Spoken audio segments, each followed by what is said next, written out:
3 règles avant d'investir dans les cryptos. Ce sont des règles que tu as probablement déjà entendues, mais aujourd'hui on va faire plus que simplement passer dessus, on va aller rentrer dans les détails et regarder des exemples concrets. Go!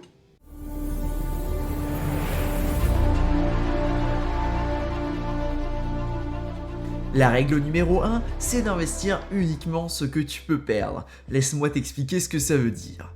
Finalement, l'intérêt d'un investissement, c'est de récupérer plus d'argent sur le long terme que ce que tu as mis à l'heure actuelle. Le souci, c'est qu'entre ce delta, là où tu as un bénéfice ou une perte, dans quelques années, eh bien il peut se passer plein de choses. Le cours peut fluctuer, peut monter, peut descendre, mais surtout peut descendre.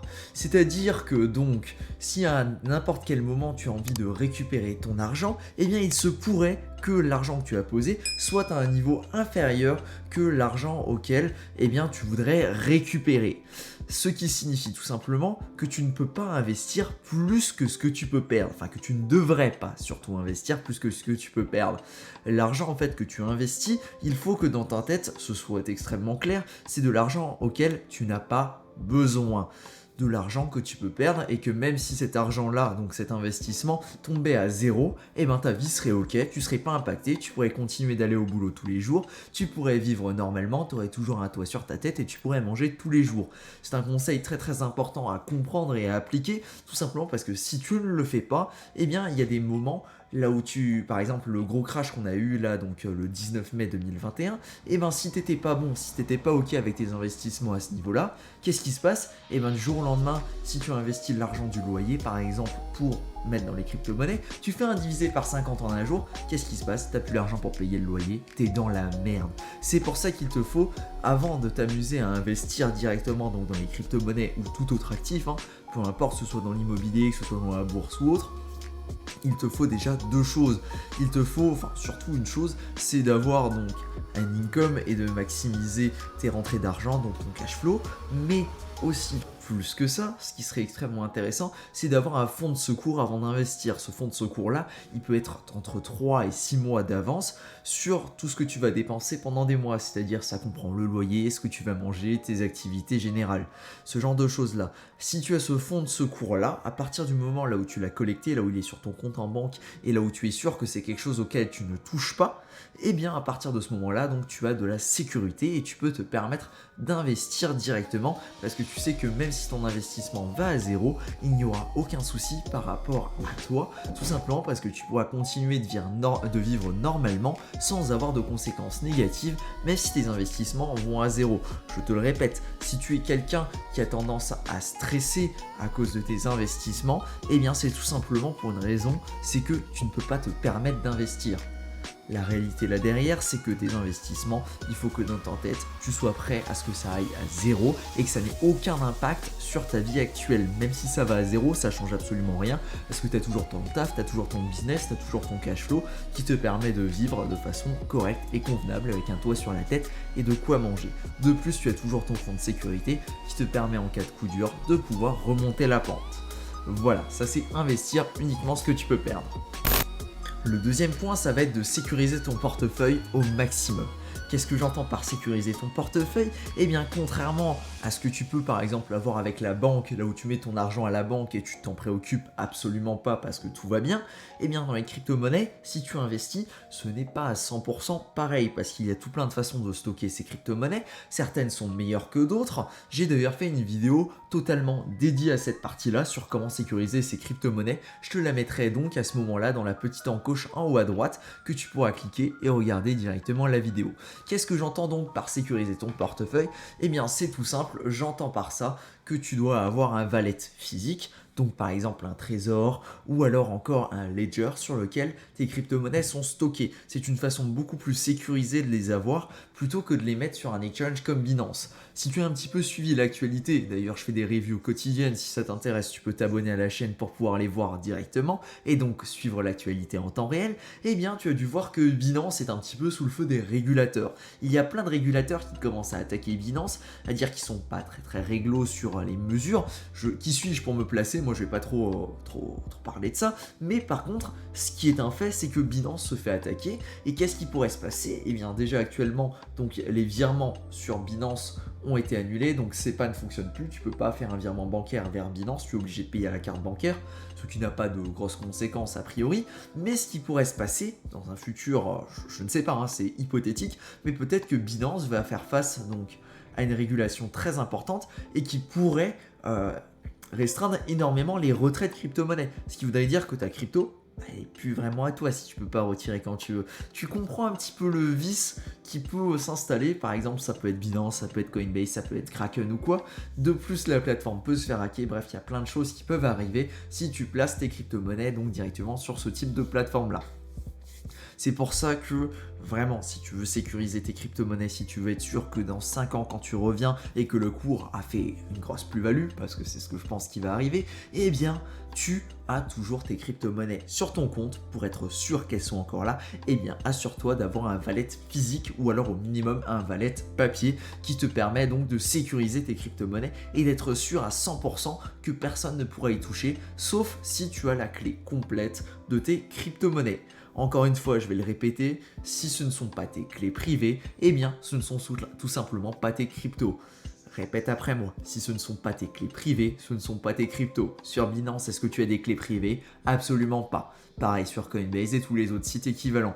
L'intérêt, c'est donc véritablement d'avoir tes crypto-monnaies sur un ledger ou un trésor. C'est quelque chose qui t'intéresse, il y a un lien dans la description qui te permet d'acheter directement donc ton ledger ou ton trésor sur Amazon. Il s'agit d'un lien d'affiliation. Comme ça, je reçois une toute petite partie donc de ce que tu as acheté sans pour autant que ça te coûte plus cher. Ça me permet de faire vivre la chaîne et d'améliorer un petit peu mes investissements, ce qui est plutôt cool. Merci à toi si tu le fais. Parlons du troisième principe clé, diversifier ton panier ou ton portefeuille comme tu l'entends. Celui-ci, tu as très certainement dû l'entendre. C'est quelque chose qui est assez commun si tu t'intéresses un petit peu aux crypto-monnaies, à la bourse, aux investissements. Les gars vont te le dire, diversifie ton portefeuille. Ça peut vouloir dire plein de choses. Déjà, dans un premier temps, ça peut vouloir dire ne pas utiliser une plateforme pour gérer toutes tes crypto-monnaies, mais avoir plusieurs comptes sur plusieurs plateformes. Comme ça, si une plateforme a un souci, eh bien, tu peux réutiliser donc une autre plateforme pour gérer tes crypto-monnaies d'une façon un petit peu différente. Ce qui peut être pertinent, par exemple, si Binance est sous le feu des régulateurs, comme c'est le cas en ce moment, si Binance est bloqué, eh bien, tu as toujours Kraken, tu as toujours Coinbase, tu as toujours d'autres plateformes si tu décides de stocker tes crypto-monnaies là-dessus. Même si, comme je te l'ai dit dans la partie précédente, c'est encore plus sécure de les mettre sur un hardware wallet. La différence également, c'est que tu peux créer plusieurs comptes sur ton hardware wallet, ce qui te permet encore une fois de diversifier. Et si tu as un problème sur un compte de ton hardware wallet parce que la clé se fait pirater ou autre, eh bien tu as toujours un deuxième compte qui est là derrière. Tu peux également créer différents comptes sur des hot wallets, donc des wallets qui sont connectés directement à Internet ou sur ton ordinateur. Je pense par exemple à Daedalus ou Metamask qui te permettent également de gérer des crypto-monnaies. Plus tu as de comptes, plus donc si tu as le malheur de te faire hacker, eh bien moins les fonds qui te seront prélevés seront importants. Tout simplement parce que si tu as 4 comptes, eh bien en moyenne on pourrait te prendre 25% de ton portefeuille si on te hack un compte. C'est très peu probable que quelqu'un arrive à hacker 4 de tes comptes. C'est une sécurité supplémentaire. Dans un autre sens, diversifier ton panier, ça peut également dire investir donc dans des crypto-monnaies qui ne sont pas du tout reliées entre elles. Si tu es uniquement dans le domaine des crypto-monnaies, évidemment. Je pense là, par exemple, tu peux avoir une stratégie là où tu vas avoir quelqu'un qui va maximiser son portefeuille Bitcoin, mais le souci c'est que si tu as qu'un portefeuille Bitcoin, que tu n'as pas d'Ethereum, que tu n'as pas d'altcoin, eh bien tu ne vas pas être exposé à tous ces altcoins et à ces Ethereum, et s'il y a un gros coup dur sur le Bitcoin, même si bon, en général quand il y a un coup dur sur le Bitcoin, c'est réparti également sur les altcoins, eh bien tu vas perdre une énorme partie de ton portefeuille, ce qui serait plutôt dommage. C'est pour ça que l'intérêt c'est d'investir donc dans différentes technologies au niveau des crypto-monnaies. Je pense notamment, qu'est-ce qu'on peut citer? On peut citer donc tout ce qui va être Bitcoin, qui est très classique, qui est vraiment un stockage de valeur, les différentes blockchains avec des smart contracts, je pense à Ethereum, je pense à Phantom, je pense à Avalanche, je pense à Cardano, etc. Cardano qui a encore un petit peu de la spéculation en ce moment, sachant qu'ils n'ont toujours pas sorti leur mainnet. Tu peux également t'intéresser à la finance décentralisée avec AAVE, Compound et compagnie qui ont également d'autres fonctionnalités et qui eux, même en cas de bear market, eh bien, peuvent continuer de fonctionner même si la valeur des tokens risque de diminuer fortement. Et tu as encore le segment des NFT qui te permet de réaliser différents types d'investissements qui eux sont plus tournés vers de l'art et de la spéculation à long terme. Ça, c'est 2-3 stratégies pour diversifier ton panier. Vérifie donc en termes de risque si c'est ok avec toi, si tu es ok d'avoir tous tes actifs dans ton même panier et tu te rendras compte que malheureusement c'est très rarement une bonne décision.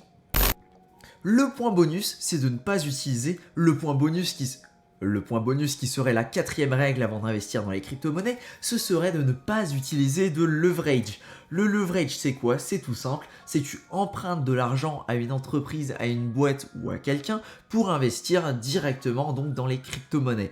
Par exemple, tu mets 100 euros, et tu mets un leverage de x2, ça veut dire que la boîte sur laquelle tu as investi, eh bien elle va te passer 100 balles supplémentaires pour investir. C'est-à-dire que si tu fais x2, et ben au final tu feras x4, vu que x2, donc 100 euros x2, ça fait 200, mais vu que tu as mis 200 euros, vu que tu as emprunté 100 euros à la boîte, x2 de 200, bah ça fait 400. Donc tu as une plus-value 2 fois plus importante. Mais l'énorme souci là-dessus, c'est que c'est exactement pareil quand tu vas dans le sens négatif. Si tu fais diviser par 2, donc moins 50%, ce qui, je peux te le rappeler, est arrivé il n'y a pas si longtemps que ça, et même 2 fois, eh bien, qu'est-ce qui se passe? Ton compte va à 0. Il va vraiment à 0. C'est pas tu as perdu 50%, non, c'est tu as perdu 100% parce que tu as un x2 sur le 50%. Et ça, c'est extrêmement dangereux de jouer avec des leverages. Surtout que la majorité du temps, par exemple, quand tu t'intéresses à la finance décentralisée, eh bien, il n'y aura pas nécessairement écrit leverage. Non. Tu vas par exemple placer ton argent, par exemple tu vas placer tes crypto-monnaies dans un service comme je ne sais pas, attends, quel nom ça avait encore? Venus Crypto. Et bien donc tu vas mettre chez Venus par exemple, tu vas mettre 10K, donc tu mets 10K sous la forme de Bitcoin et tu vas emprunter des stablecoins. Et bien faire ça, c'est tout simplement utiliser du leverage. C'est exactement pareil. Ça n'en a pas l'air parce que tu ne parles pas de leverage, mais au final, la finalité, c'est exactement la même. C'est que tu vas emprunter de l'argent qui ne t'appartient pas pour investir plus loin derrière et pour avoir une force de frappe beaucoup plus puissante. Les crypto-monnaies sont un domaine extrêmement volatile et prendre des risques supplémentaires là-dessus, ce n'est vraiment pas nécessaire si tu veux gagner de la valorisation. Intéresse-toi surtout à faire du dollar cost averaging, qui est une stratégie qui est beaucoup plus viable sur le long terme et qui te permettra donc directement de bénéficier sur le long terme au fur et à mesure de tes réflexions, de tes idées et des investissements que tu as réalisés. C'est beaucoup moins risqué et surtout tu n'as aucun risque, aucune chance de tout perdre du jour au lendemain s'il y a un problème qui arrive sur ta plateforme de leverage. Voilà donc pour les 4 informations, les 4 règles avant d'investir dans les crypto-monnaies. Si c'est quelque chose qui t'a intéressé, n'hésite surtout pas à t'abonner à la chaîne YouTube. Je fais des vidéos tous les jours là où je traite de l'actualité des crypto-monnaies ainsi que je donne quelques idées qui te permettent donc directement d'avoir 2-3 idées, peut-être des edges et peut-être des informations que tu n'avais pas avant. En tout cas, je te remercie de ton attention et sur ce, je te dis à demain pour la prochaine vidéo, pour le prochain Crypto Actu. Ciao!